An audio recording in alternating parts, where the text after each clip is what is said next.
जय नागरी। डॉक्टर बाबा साहेब आंबेडकर मराठवाडा विश्वविद्यालय, संभाजीनगर, औरंगाबाद संलग्न तपस्वी पब्लिक चैरिटेबल ट्रस्ट युवती संचलित वेंकटेश महाजन वरिष्ठ महाविद्यालय, धाराशिव, उस्मानाबाद हिंदी विभाग प्रस्तुत करते हैं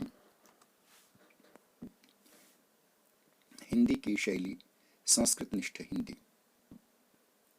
प्रस्तुत करता डॉक्टर विनोद कुमार विलासराव वायचड़ उर्फ वेदार्य, अध्यक्ष हिंदी विभाग, वेंकटेश महाजन वरिष्ठ महाविद्यालय, धाराशिव, उस्मानाबाद तथा शोध निर्देशक एवं निमंत्रित सदस्य हिंदी अध्ययन मंडल, डॉक्टर बाबा साहेब आंबेडकर मराठवाडा विश्वविद्यालय, संभाजीनगर, औरंगाबाद। जय हिंदी, जय नागरी। हिंदी भाषा की अनेक शैलियां हैं, या इन्हें हिंदी भाषा के रूप भी कहा जा सकता है। सर्वप्रथम हम शैली से क्या अभिप्राय है, यह समझने का प्रयास करेंगे। भाषा प्रयोग में अपनाई गई शब्दावली के स्रोत एवं स्तर विशेष के व्यावहारिक स्वरूप से है। किसी भाषा स्रोत एवं भाषा स्तर का संबंध उसके प्रयोक्ता तथा सामाजिक वर्ग से होता है। जैसे पाठशाला में पढ़ाने वाला हिंदी अध्यापक, रात दिन मेहनत करने वाला मजदूर तथा व्यापारी, ये तीनों जब तक एक ही विषय के संबोध में अपने अपने विचार प्रकट करेंगे तो उनकी भाषा का स्वरूप और स्तर एक जैसा नहीं होगा। इन तीनों के द्वारा अपनाई गई शब्दावली में न्यूनाधिक भेद होता ही है। यह भेद या अंतर इसलिए है कि यह तीनों वक्ता समाज के विभिन्न वर्गों से संबंधित हैं और उनके द्वारा प्रयुक्त भाषा का संबंध जीवन के और समाज के सभी पहलुओं से है। वह किसी एक प्रयोक्ता के संप्रेषण माध्यम के रूप में बंधकर नहीं रह सकता। उसका वास्तविक विकास पूरे समाज के साथ चलने में निहित है।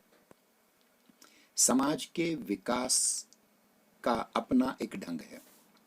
भाषा उसका अनुकरण करने के लिए बाध्य है।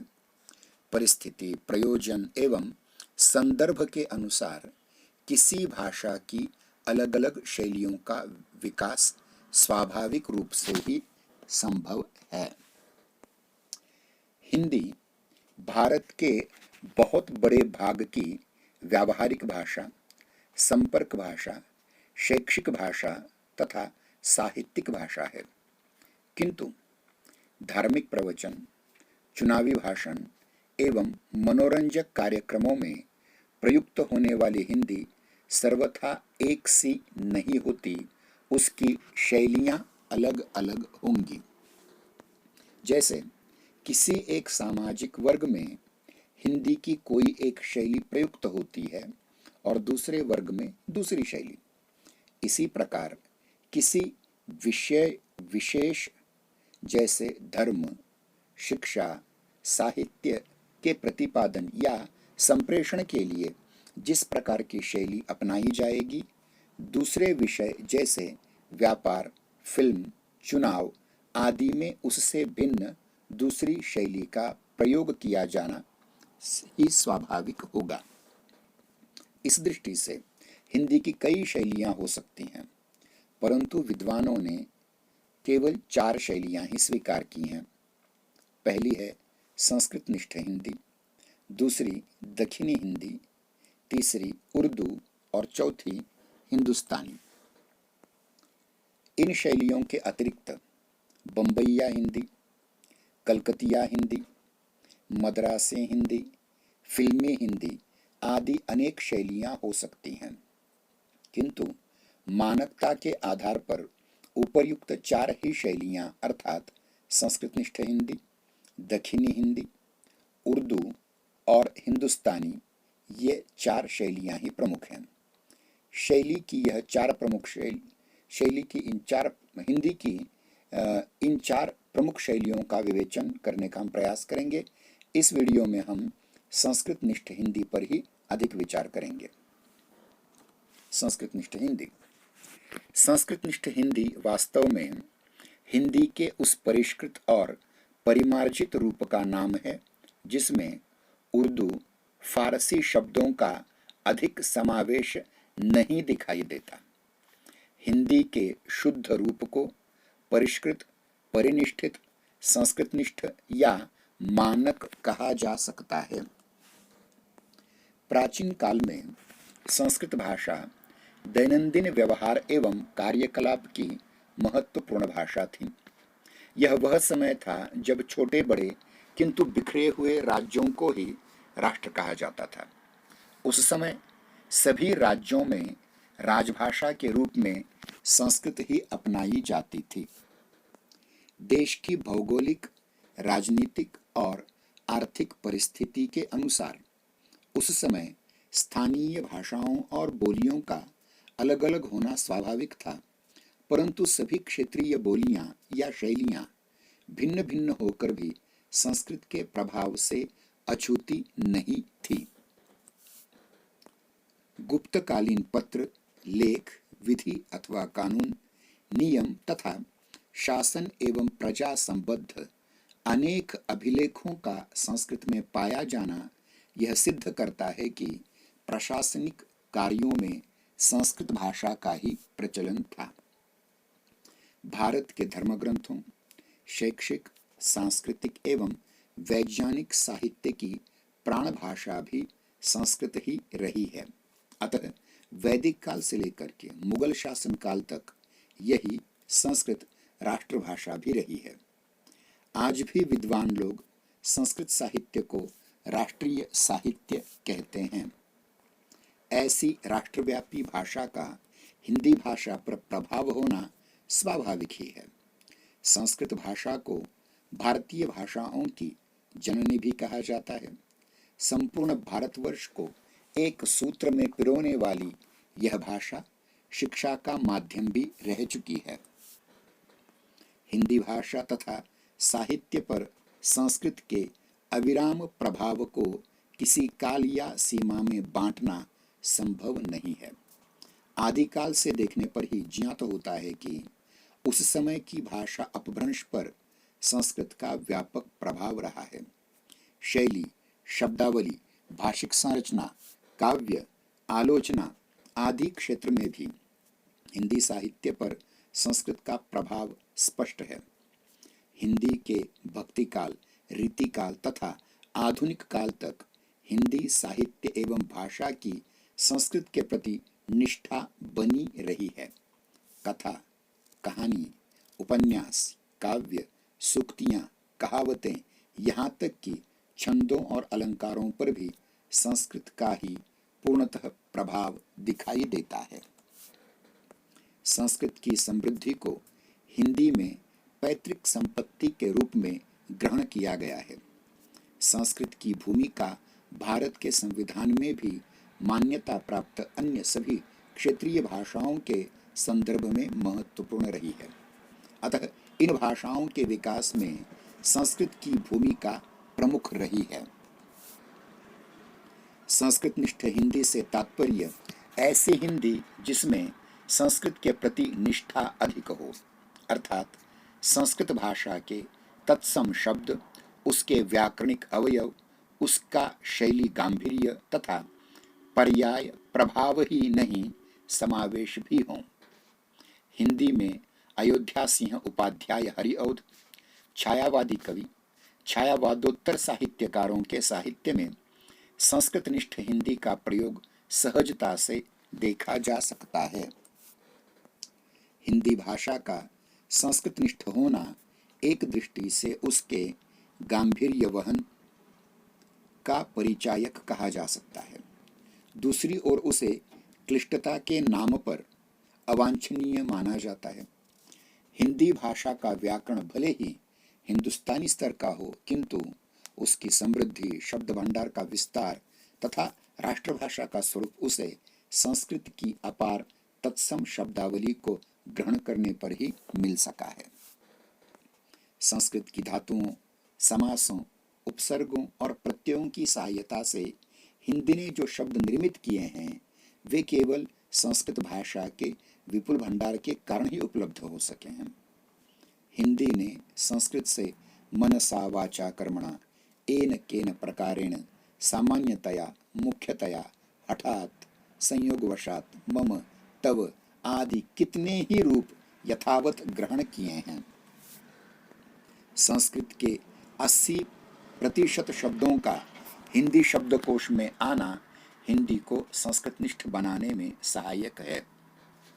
संस्कृत निष्ठता की यह परंपरा हिंदी में अपभ्रंश ही नहीं अपितु डिंगल पिंगल तथा मध्यकालीन सधुक्कड़ी भाषा में भी दृष्टिगोचर होती है। मध्यकाल में कई कवियों ने संस्कृत के शब्दों को तद्भव रूप दे डाला। गोस्वामी तुलसीदास ने संस्कृत के बहुत से शब्दों को प्रयुक्त भी किया है।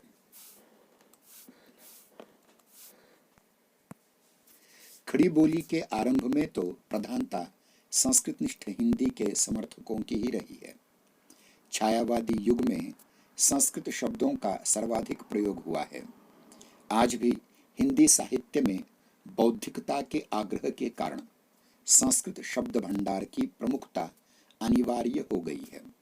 आज तो संस्कृतनिष्ठ हिंदी ही परिनिष्ठित या मानक हिंदी मानी जाती है। आजकल सामान्यतः यह धारणा बन गई है कि संस्कृत कुछ गिने चुने शिक्षित लोगों की भाषा बनकर रह गई है, इसलिए उसे मृत भाषा भी कहा जाता रहा, किंतु यह ठीक नहीं है। संस्कृत का व्याकरण क्लिष्ट होना भी इसका कारण नहीं है, क्योंकि ग्राम्य भाषाओं के व्याकरण तो संस्कृत व्याकरण से भी अधिक कठिन पाए जाते हैं।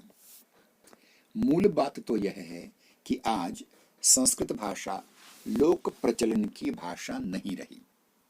हिंदी में संस्कृत से शब्द लेना बुरी बात नहीं है, किंतु हिंदी भाषा के रूप में संस्कृत को यथावत उतार देना हिंदी के लिए बाधक हो सकता है। संस्कृत जैसी अन्य भाषाओं से शब्द लेना भाषा को समृद्ध करना है, किंतु किसी एक भाषा को अन्य भाषा का प्रतिरूप बना देना उचित नहीं है। निम्न उदाहरणों को संस्कृतनिष्ठ हिंदी कहा जा सकता है।